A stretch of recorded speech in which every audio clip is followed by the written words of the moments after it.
বিএনপির ভারপ্রাপ্ত চেয়ারম্যান তারেক রহমানের দেয়া সংবিধান ও রাষ্ট্র ব্যবস্থার গণতান্ত্রিক সংস্কার পাশাপাশি অর্থনৈতিক মুক্তির লক্ষ্যে প্রণীত রাষ্ট্র কাঠামো মেরামতের রূপরেখা ৩১ দফার ওপর কিশোরগঞ্জের পাকুন্দিয়ায় মেধাবৃত্তি পরীক্ষা হচ্ছে। খন্দকার শামসুল আলম ফাউন্ডেশন এই মেধাবৃত্তির আয়োজন করেছে।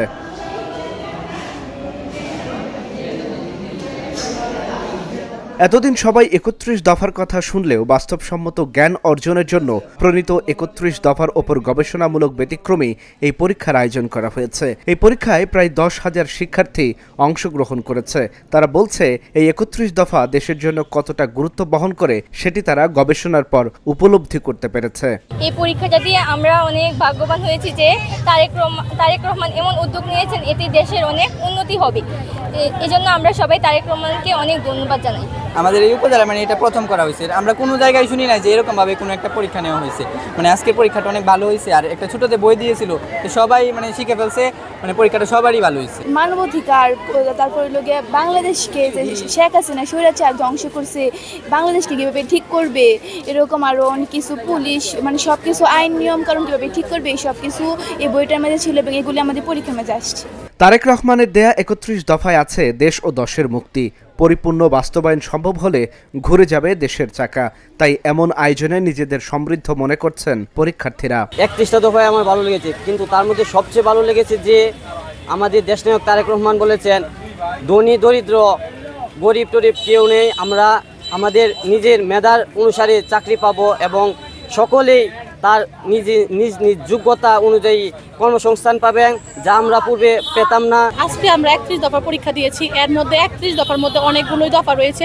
এর মধ্যে অনেকগুলো ব্যক্তিগতভাবে আমার পছন্দ। এটি যদি বাস্তবায়ন হয় তাহলে এটি আমার দেশের এবং আমাদের সাধারণ জনগণের অনেক উন্নতি হবে। বিএনপি ৩১ দফার মধ্যে সব থেকে ভালো লাগছে আমার যে দফাটা, সেইটা হচ্ছে একজন প্রধানমন্ত্রী দুইবারের বেশি নেতৃত্বে আসতে পারবে না, তাহলে তাদের ক্ষমতা অপব্যবহার হবে।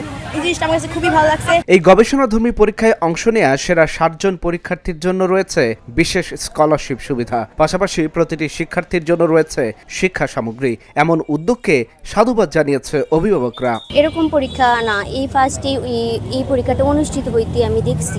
এই পরীক্ষাটা আমরা দিতে উৎসাহিত করছি, কারণ এই পরীক্ষাটা যদি ও দেয় তাহলে ওর মধ্যে অন্যরকম একটা অভিজ্ঞতা আসবে। আমার একটা ছোট ভাই এখানে এক্সাম দিতে আসছে, আমি ওর বিভিন্নভাবে প্রিপারেশন দিয়ে পাঠিয়েছি। তারপরেও যে এক্সামটা হচ্ছে এটা ওদের জন্য খুবই উপকারজনক।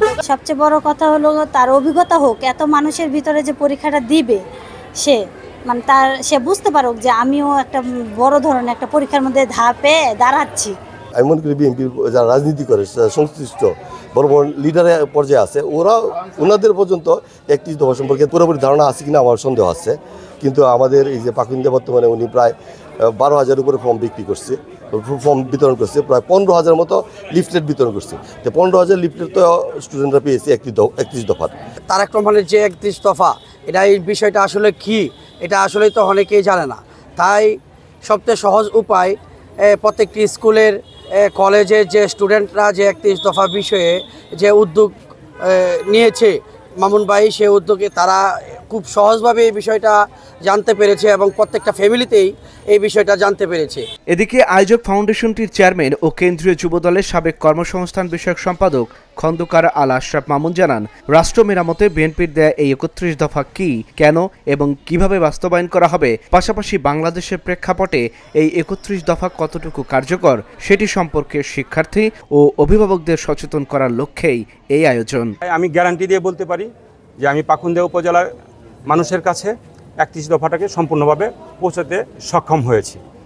আমার মূল লক্ষ্য ছিল এটাই যে বাংলাদেশের মানুষ বিএনপি আগামীতে ক্ষমতায় আসলে কি পরিবর্তন সাধন করবে, বিএনপিকে কেন সমর্থন করবে, এটা মানুষ জানুক, বুঝুক। জনাব তারেক রহমান বাংলাদেশকে নিয়ে কিভাবে চিন্তা করে, বাংলাদেশকে কোন জায়গায় নিয়ে যেতে চায়, এই জিনিসটা বাংলাদেশের মানুষ জানুক এবং বুঝুক। এটাই ছিল আমার মূল লক্ষ্য। একটি রাজনৈতিক দলের রাষ্ট্র সংস্কারে দেয়া বিভিন্ন দফার ওপর গবেষণাধর্মী মেধাবৃত্তি পরীক্ষা দেশের ইতিহাসে রেকর্ড হয়ে থাকবে বলে মনে করছেন অভিভাবক ও সংশ্লিষ্টরা। Dhaka journal news desk.